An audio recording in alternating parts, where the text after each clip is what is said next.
Hi. So this video is the first of a series of videos in order for you to do your Visual Basic supplemental activity. Okay. And there'll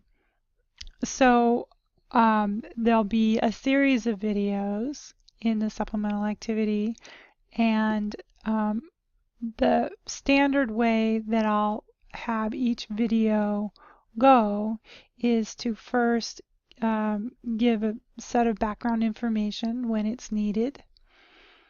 Then in the first videos, I'll demonstrate me doing the activity, and then you'll get the opportunity to do the activity in the associated database that I've put on the newsfeed.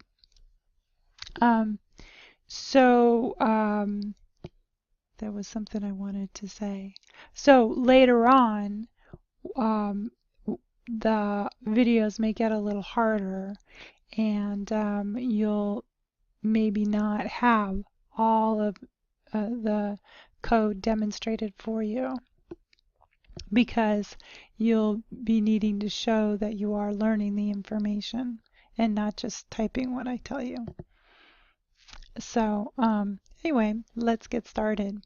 So for this video, the information that I want to make sure that you have is, first of all, I want to make sure that you've done the intro video that's on the news feed, and that you've watched the intro video about Visual Basic. And then now what I want to do is remind you that there are standalone modules in Access. And that standalone modules, you can tell that a module is a standalone module because it shows up in the navigation pane, and I will show that to you right here. See, here are two modules right here.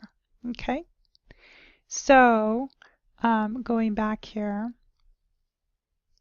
so to create a standalone module, the first thing that you need to do is click on the Create tab on the ribbon, and then click on Module in the Macros and Code grouping, and then save your module. And in this case, we want to save it as first module. So let's go ahead and do that.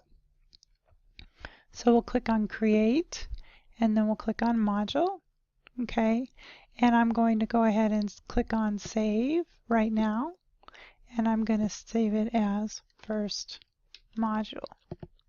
Okay, and now if I go over to my database, I can see that there's a module here listed called first module. Okay, and the other thing that I wanted to make sure that you understood is that when I went and I created the module, it opens up a Visual Basic editor where you can type code in. Okay, so now let's go and look at the code that we want to type in. And so the code that we want to type in is sub hello world ms box hello world end sub. Okay, so what I want you to do is type this in and then run the code. And so I'm going to go ahead and do that. Sub hello world, oops.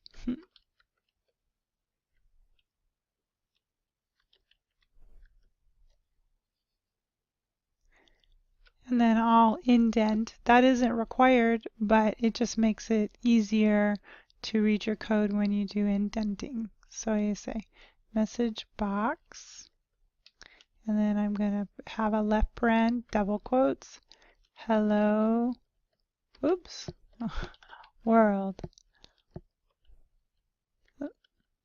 Okay, and that is all of the code that we want to have currently for this particular procedure. Now remember, this is a module that we've created. First module is a module. then inside the module you can have subroutines and functions. And subroutines and functions are groupings of code. And with a subroutine, you start at the top and you work through the grouping of code and you become to the end of that code. And the same thing with functions. You start at the top where it says function and you work your way through the code until it says end function. And that's where you stop. Okay, so now make sure that the cursor is inside the subroutine, and then you want to come up here to this little green arrow, and then you just click on it, and it's for running, and it says hello world. Okay, so all that this particular subroutine does is put a box on the screen that says whatever inside of this these quotes, these double quotes. And in this case, it says hello world. So that's what it does. Okay, so what I'm expecting you to do is to have this subroutine in your first module and